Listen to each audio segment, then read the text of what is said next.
विंध्याचल के घने जंगलों से घिरे एक छोटे से गांव शांतिनगर में एक पुरानी टूटी फूटी झोपड़ी में आदित्य नाम का एक युवक रहता था।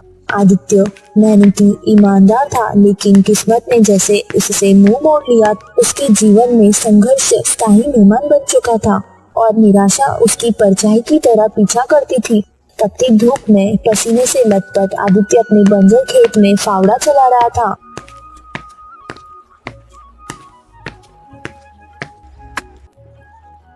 जिसकी मिट्टी सूखी और बेजान थी, पानी की एक बूंद भी नहीं थी और उसकी महीनों की मेहनत का कोई फल नहीं मिल रहा था।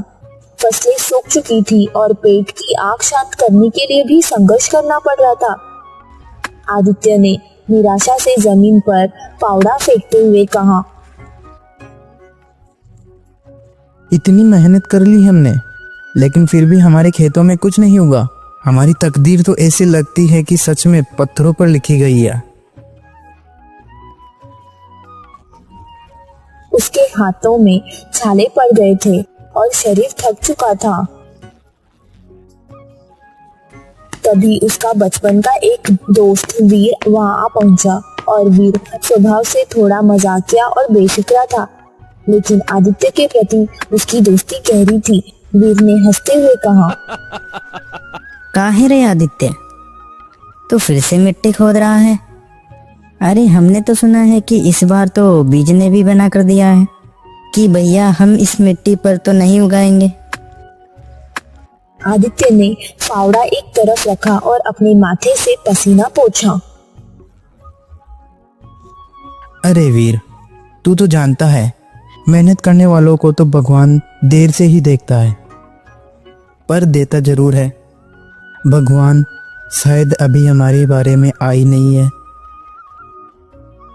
अबे तेरे हिस्से को तो भगवान भी भूल गया है। पूरा गांव कहता है कि तू तो जन्मजात ही बदकिस्मत है। तेरी तकदीर ऐसी है कि अगर तू मिट्टी को भी हाथ लगाए तो वह पत्थर बन जाए। हाँ हाँ, ज्यादा खी खी करके दया मत दिखाओ। बड़े आए, हमने भी सुना है लोगों का क्या कहना है, पर वीर सही बात तो हमारे अंदर से एक आवाज कहती है कि हमारी तकदीर बदलेगी। अब कोई भी ना माने, ना पूरा गांव, तब भी हमको लगता है कि हमारी तकदीर तो बदलेगी। हाँ, अबे तू भी ना आदित्य सपनों की रोटी पर जिंदा है। कभी हकीकत की दाल रोटी भी खा लिया कर। कम से कम अब हम दिल तो जिंदा है, और उम्मीद भी क्या कर सकते हैं। आदित्य की आवाज में एक अजीब सी चमक थी। उसका दृढ़ विश्वास वीर को हमेशा हैरान कर देता था। वीर ने कंधा उचकाते हुए हंसा और वहां से चला गया।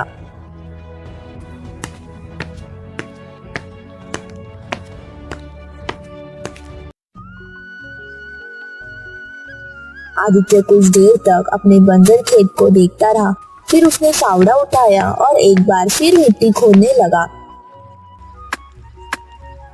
जैसे उसे विश्वास हो कि एक दिन यह सूखी मिट्टी सोना उगलेगी। अंधेरी रात और एक उम्मीद की किरण। शाम को आदित्य अपने घर लौट आया। बेटा, लगता है भगवान ने तेरी तकदीर बिना शाही के कलम से लिखी है, रत्ना देवी ने उदास स्वर में कहा। उनकी आवाज में वर्षों की पीड़ा छुपी थी। ए अम्मा, तुम ही तो सिखाती हो, हिम्मत कभी नहीं हारनी चाहिए। तुमने हमेशा कहा है कि अंधेरे के बाद उजाला आता है। आदित्य ने अपनी माँ को दिलासा दी, पर उसके अपने दिल में भी एक दर्द था। पर बेटा, जब पेट का हो किस्मत अंधी, तब माँ का दिल काम जाता है। मैं तेरी ये हालत और नहीं देख सकती। गांव वाले लोग क्या क्या कहते हैं, तू सुनता नहीं? रत्ना देवी ने आह भरी, उनकी आंखें नम हो गई। आदित्य ने अपनी माँ के पास बैठकर उन्हें दिलासा दी। अपने दिल को जरा थाम तो अम्मा। तू देखना, जिस मिट्टी को सबने छोड़ा है ना, वही हम एक दिन सोना उगाएंगे। गांव वालों की बात छोड़ो, हमें अपनी मेहनत पर पूरा भरोसा है। माँ, तेरा भरोसा अभी भी नहीं टूटा। रत्ना देवी ने आश्चर्य से पूछा। उन्हें लग रहा था कि आदित्य हार मान जाएगा। हवाओं भरोसों अभी न टूटियो अम्मा। तकदीर को हम नहीं चुन सकते, पर तकदीर से हारना भी तो जरूरी नहीं है ना। तू बस हमारा साथ दे अम्मा, फिर देखना हम क्या कमाल करते हैं। एक दिन यही गांव वाले हमारी मिसाल देंगे। आदित्य ने अपनी माँ को समझाया। उसकी आवाज में एक नया संकल्प था।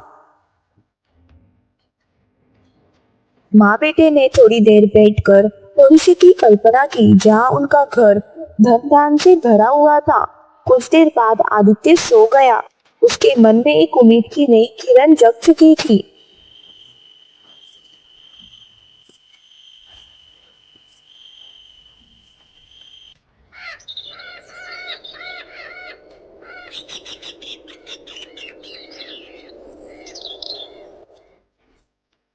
अगली सुबह आदित्य खेत जाने को तैयार होने लगा। तभी उसकी माँ ने उसको बोला, बेटा, घर पे लकड़ियाँ खत्म हो गई है, चूल्हा कैसे जलेगा? बिना लकड़ियों के तो खाना भी नहीं बन पाएगा। हाँ तो ठीक है अम्मा, हम जंगल से लकड़ियाँ ला देते हैं। उसके बाद हम खेत में चले जाएंगे। भूखे पेट काम कैसे होगा।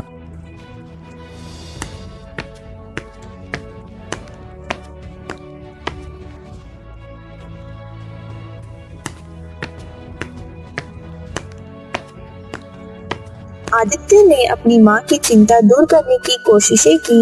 यह कहकर आदित्य जंगल की ओर निकल पड़ा। उसके पास एक पुरानी कुल्हाड़ी थी और एक उम्मीद से भरा दिल। वो आधे रास्ते पहुंचा ही था कि उस रास्ते उसके कानों में उसकी प्रेमिका अवंतिका की आवाज टकराई। अवंतिका गांव के मुखिया की बेटी थी और आदित्य की तरह ही दिल की साफ भी थी। वो अक्सर आदित्य से मिलने के लिए इस रास्ते पर आती थी। अरे आदित्य, तुम यहाँ? इस वक्त तो तुम खेत में होते हो, आज जंगल क्यों जा रहे हो? अवंतिका ने चिंता से पूछा। उसकी आवाज में कुछ और भी था। ओ अवंतिका, अरे वो कहा है कि घर में लकड़ियाँ खत्म हो गई है। पहले अम्मा के चूल्हे की चिंता तो दूर कर दें। अब तुम हमारी हालत तो जानती ही हो अवंतिका। आदित्य, कल दूसरे गांव से लड़के वाले आए थे मुझे देखने। पिताजी ने उन्हें बुलाया था। सब देखकर चले भी गए। उसकी आवाज में दर्द था। तुम अपनी माँ को पिताजी के पास भेज दो, वरना देर हो जाएगी। वे चाहते हैं कि मेरा विवाह जल्द से जल्द हो जाए। आदित्य के दिल में एक टीस उठी। अब तुम हमारी हालत तो जानती ही हो अवंतिका। गांव में हर कोई हमारी तकदीर का मजाक उड़ाता है। वे कहते हैं कि मैं कभी सफल नहीं हो पाऊंगा। हम दिन रात मेहनत करते हैं, पर पता नहीं कहीं ना कहीं से कोई ना कोई आफत आ ही जाती है। कभी सूखा पड़ता है, कभी बीमारी आती है। अरे यहाँ तक कि हमारी अम्मा भी तकदीर को कोसती है। अब बताओ भला, ऐसे में तुम्हारे हाथ मांगने की हिम्मत कहाँ से लेके आऊं? तुम्हारे पिता कभी नहीं मानेंगे। मैं रोज मंदिर जाकर तुम्हारे लिए प्रार्थना करती हूँ। गांव वाले जो बोलते हैं वो उनकी मूर्खता है।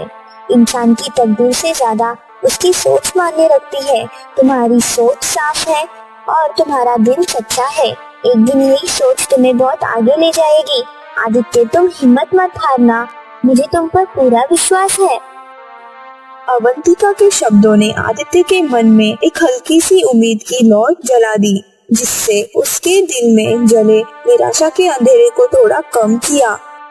अवंतिका घर लौट गई और आदित्य जंगल की ओर बढ़ गया। पर इस बार उसके मन में कुछ और ही गहराइयां चल रही थी। अवंतिका के शब्द उसे बार बार याद आ रहे थे और वह अपनी तकदीर पर विचार कर रहा था। अरे कभी भी कुछ काहे ठीक नहीं होता। हमें समझ नहीं आ रहा है। मेहनत करता हूँ, दुआ भी मिलती है, अब फिर भी हर बार सब बिगड़ जाता है। समझ नहीं आ रहा। गहरी सोच में डूबते हुए वो जंगल में लकड़ियां काटने लगा। उसकी कुल्हाड़ी की आवाज जंगल की शांति को भंग कर रही थी। थोड़ी देर बाद उसने लकड़ियां बांधी और वापस गांव की ओर चल पड़ा। वो विचारों में इतना खो गया कि रास्ते का ध्यान न रहा।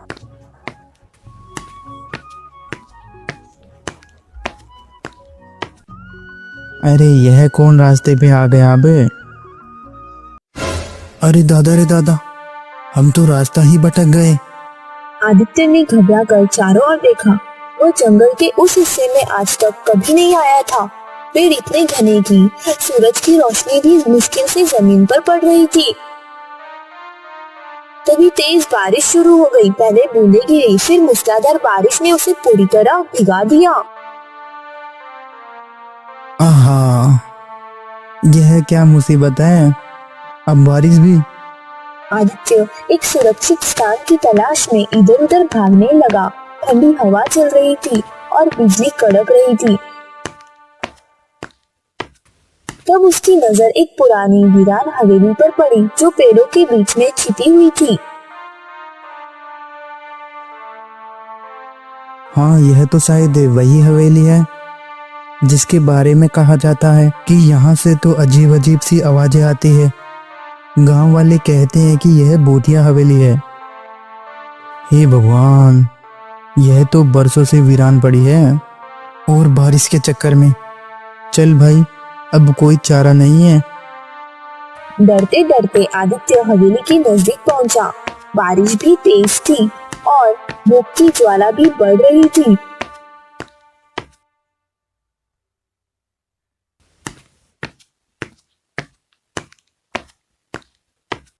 हाँ, बस कुछ देर ही हम बैठेंगे, उसके बाद बारिश रुकते ही यहाँ से रफू चक्कर हो जाएंगे। भैया, यहाँ ना रुकना ज्यादा देर।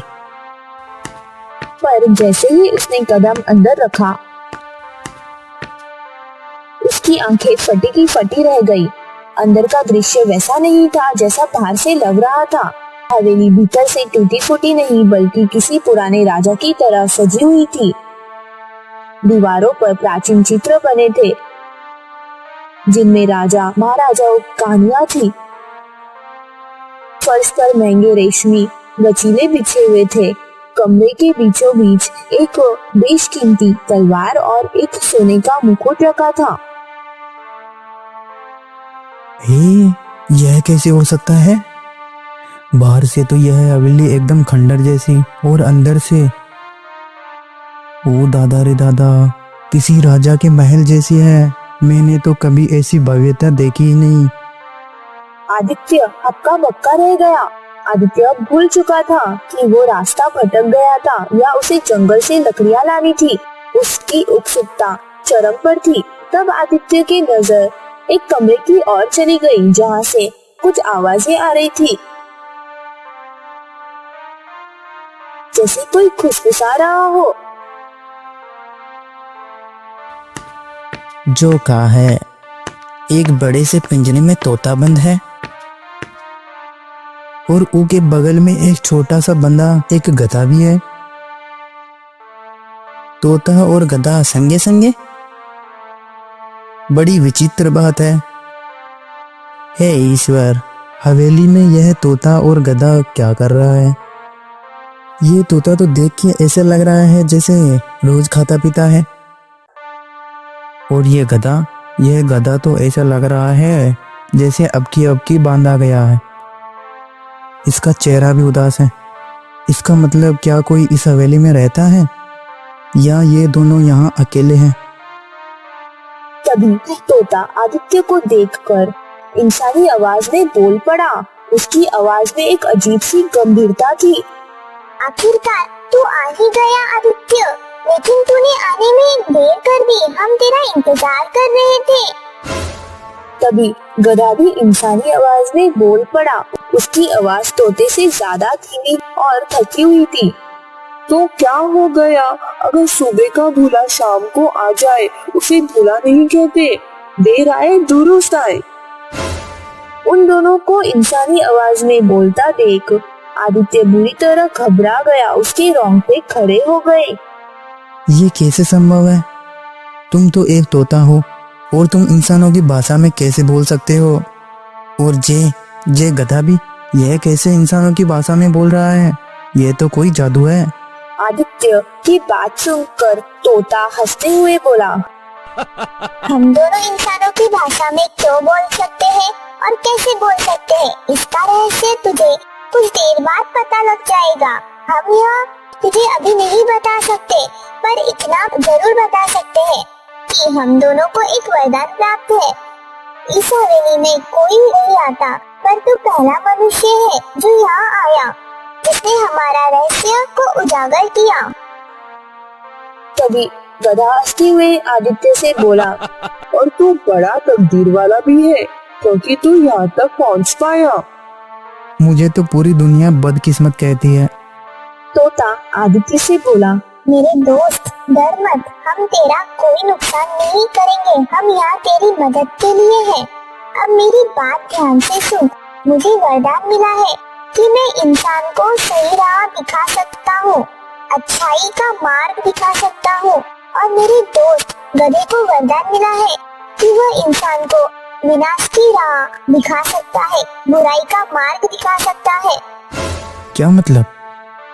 क्या तुम मेरी तकदीर बदल सकते हो? गधा इंसानी आवाज में बोला। उसकी आवाज में कड़वाहट थी। अरे भाई, मतलब यह है कि हम किस्मत तो नहीं लिखते, पर हमें ऐसे मौके जरूर दिखते हैं जिससे हम किस्मत बनाई जा सकती है या बिगाड़ी जा सकती है। एक राह भलाई की और दूसरी राह बर्बादी की ओर। जो तू चुनेगा उसी से तेरी किस्मत बनेगी। हम बस तुझे विकल्प देंगे। हाँ, तुम्हारी कुछ कुछ बातें तो समझ में आ रही है और कुछ तो बिल्कुल ही आ रही है। मुझे कुछ साफ साफ बताओ। तोता हम समझाते हैं। देखो, आज पूर्णिमा की रात है और हर पूर्णिमा की रात को हम दोनों तुझे एक एक रास्ता दिखाएंगे। जो तू चुनेगा वही तेरी दिशा तय करेगा। अगर मैं तुझे अच्छाई का रास्ता दिखाऊंगा तो यह गधा तुझे उसी रास्ते पे चलते हुए उसका विपरीत परिणाम दिखाएगा।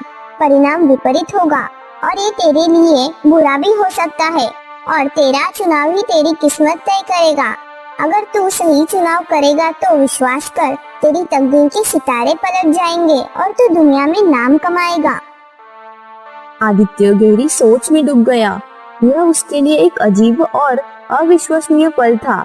कुछ देर बाद उसने कहा, हाँ तो ठीक है, हम तैयार हैं। मुझे अपनी तकदीर बदलनी है। मैं अच्छाई का रास्ता चुनूंगा। तोता बोला, तो फिर जा, तेरे गांव में एक बहुत पुराना कुआं है ना? वो कुआं जिसका सब मजाक उड़ाते हैं, जो सूखा पड़ा है। हाँ, सेठ धनराज के खेत में एक बहुत पुराना कुआं है, लेकिन वो खेत तो बंजर है और वो कुआं भी सूखा पड़ा है।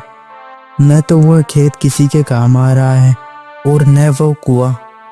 अरे बल्कि हमारे गांव के लोग तो उधर झांकने भी नहीं जाते, कहते हैं वो अपशगुन है। तोता, लेकिन तू जा, उस कुएं में एक तांबे का बक्सा है। तुझे कुएं के अंदर उतरना होगा और कुएं के अंदर घना अंधेरा है। कई सांप और कीड़े भी हो सकते हैं। जब तू तलाशी लेगा तो तुझे वो बक्सा मिल जाएगा। उस बक्से में बेशुमार सोना चांदी के गहने रखे हुए हैं जो एक राजा के हैं। हाँ, अब वो राजा इस संसार में नहीं है। हजारों साल पहले वो इस दुनिया को अलविदा कहकर जा चुका है। उसने वो गहने वहाँ छुपा कर रखे थे ताकि कोई उन्हें न ढूंढ पाए। तू उन गहनों को हासिल कर सकता है और अमीर बन सकता है, अपने परिवार का जीवन बदल सकता है।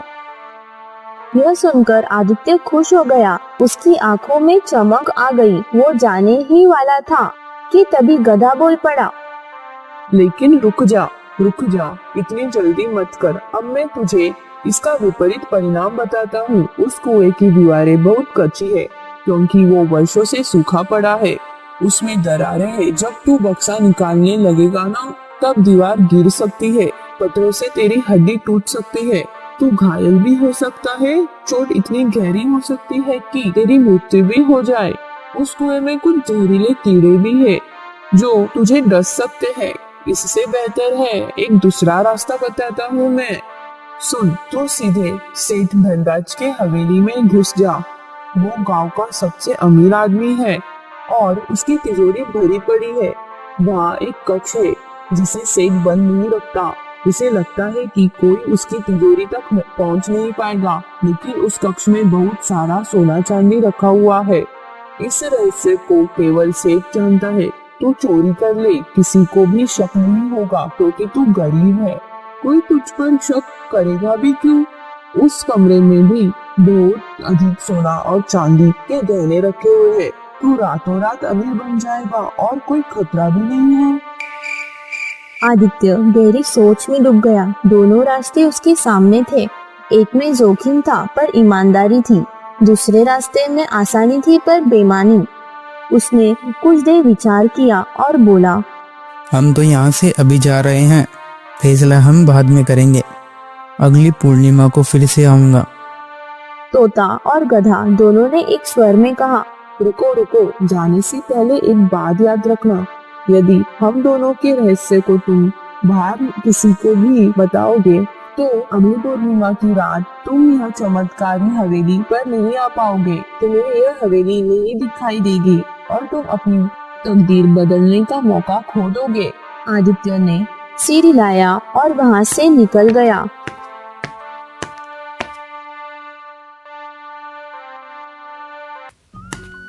उसके दिमाग में दोनों रास्ते घूम रहे थे। वह सीधा सेठ धनराज के बंजर खेत की ओर चला गया।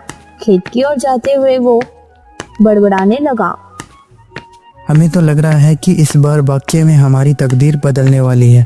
अब मुझे कोई रोक नहीं सकता। रात का अंधेरा घना हो चुका था और चांदनी बिखरी हुई थी। आदित्य कुएं के पास पहुंचा। उसने एक लंबी सांस ली और रस्सी के सहारे कुएं में उतरने लगा।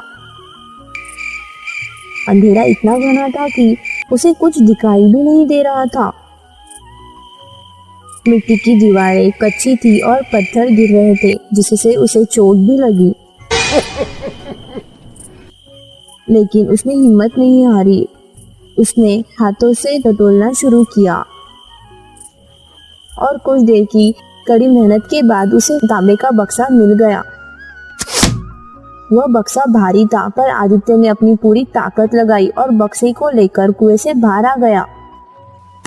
रात के अंधेरे में वह अपने घर की ओर चल पड़ा।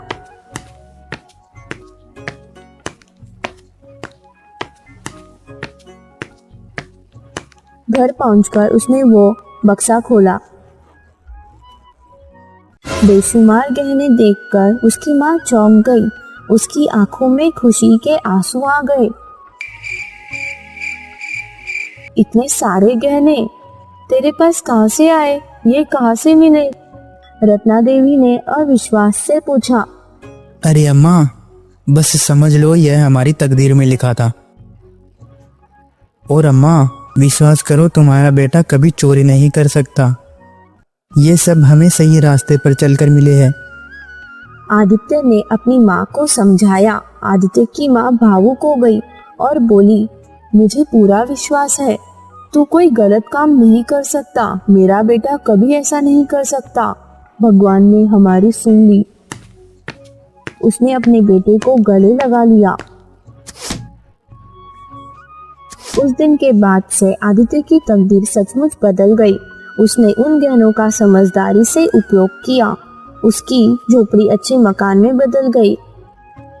उसने गांव में एक छोटा सा व्यापार शुरू किया, जिससे वह दूर दराज की गांवों से अनाज खरीद कर शांतिनगर में बेचता था।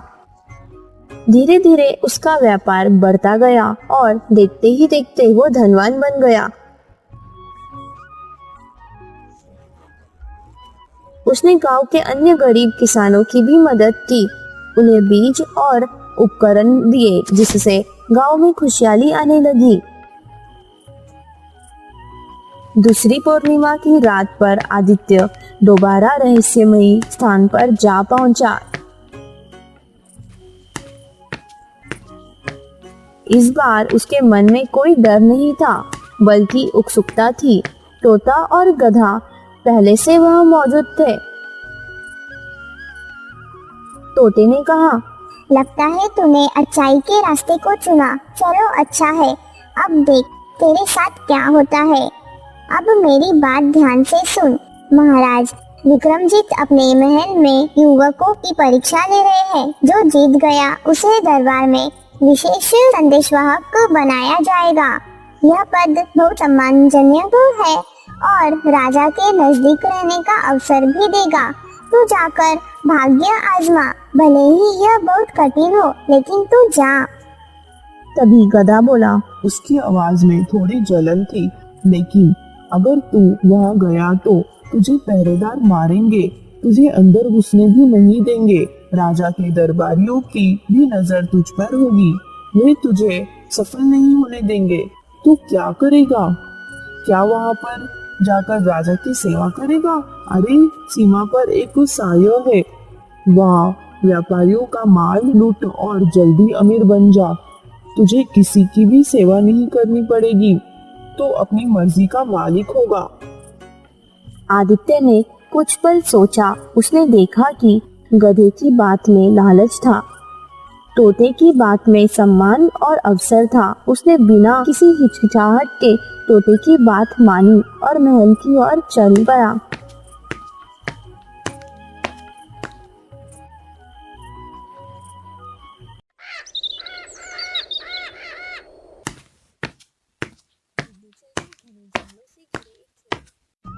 महाराज के प्रांगण में युवकों की भीड़ लगी थी।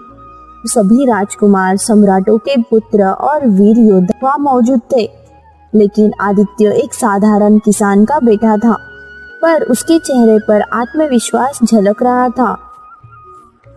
महाराज विक्रमजीत ने घोषणा की कि हम आज 3 परीक्षाएं लेंगे, बल की, बुद्धि की और धैर्य की। जो इन तीनों में सफल हो जाएगा वही बनेगा हमारा विश्वसनीय संदेशवाहक। पहली परीक्षा बल। राजा की ओर से 2 सैनिक आते हैं। पहली चुनौती हाथियों को नियंत्रण करना था। जो उन्हें वश में कर लेगा वह आगे बढ़ेगा। 2 विशाल हाथी मैदान में लाए गए जो अपने मद में झूम रहे थे। कई युवक डरकर पीछे हट गए और कुछ ने कोशिश की पर असफल रहे।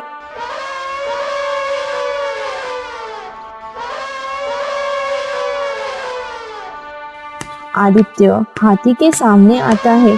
वह शांति से उनकी आंखों में देखता है, धीरे धीरे उनके पास जाता है,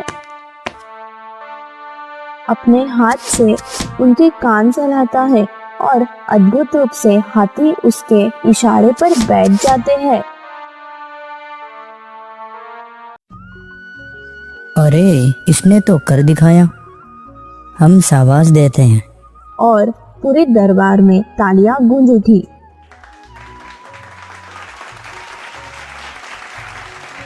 अगली परीक्षा बुद्धि की परीक्षा। बुद्धि एक पहेली है। 4 दीवारों में बंद हूँ मैं, ना मैं देखती ना मैं चलती, मेरे बिना सब मौन है, मुझसे ही हर बात पलता, बताओ मैं कौन हूँ। कई विद्वानों ने सोचने की कोशिश की पर कोई जवाब नहीं दे पाया। आदित्य ने कुछ पल सोचा और बोला, हाँ, हर बात पलता, मौन। हाँ, उत्तर है शब्द। हाँ बिल्कुल सही, असाधारण बुद्धि। और अब तीसरी और सबसे कठिन परीक्षा धैर्य। राजा की आज्ञा से युवकों को गर्म धूप में एक घड़े को सिर पर रखकर 5 कोस चलने को कहा जाता है। घड़ा पानी से भरा है और वह गिरना नहीं चाहिए। यह गर्मी का मौसम था और सूरज सिर पर तप रहा था। कई युवक बीच रास्ते में ही घड़ा गिराकर थक गए। एक ने तो कहा, अब मैं नहीं चल सकता। दूसरे ने बोला, अरे मेरा तो पानी छलक गया। लेकिन आदित्य ने न पानी गिरने दिया न थकावट दिखाई। वह पूरे रास्ते मौन और शांत रहा। उसके माथे से पसीना बह रहा था पर उसके चेहरे पर कोई शिकन नहीं थी। वह 5 कोस चलकर समय पर वापस पहुंचा। अब तक तो तीनों परीक्षा में जिसने विजय पाई है वो आदित्य है। हम इसे राज्य दरबार का संदेशवाहक नियुक्त करते हैं। यह हमारी उम्मीदों से बढ़कर है। इस तरह आदित्य ने दूसरी पूर्णिमा पर भी अच्छाई का रास्ता चुना और उससे जीवन में एक और नया मोड़ लिया। गांव वालों ने हमेशा आदित्य को फूटी तकदीर वाला समझा था। कोई उसे देखना तक पसंद नहीं करता था। उसे एक बदकिस्मत का प्रतीक मानते थे। लेकिन जब उसकी मेहनत रंग लाई और वो राज दरबार में संदेशवाहक बना तो पूरे गांव वाले की सोच बदल गई।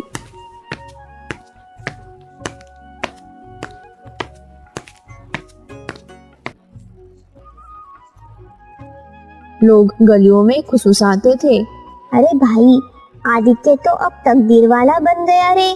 जैसी तकदीर पलटी है वैसी शायद ही किसी की पलटी होगी। वही गांव जो कभी उसका उपहास करता था अब सम्मान की दृष्टि से देखने लगा। कुछ समय के बाद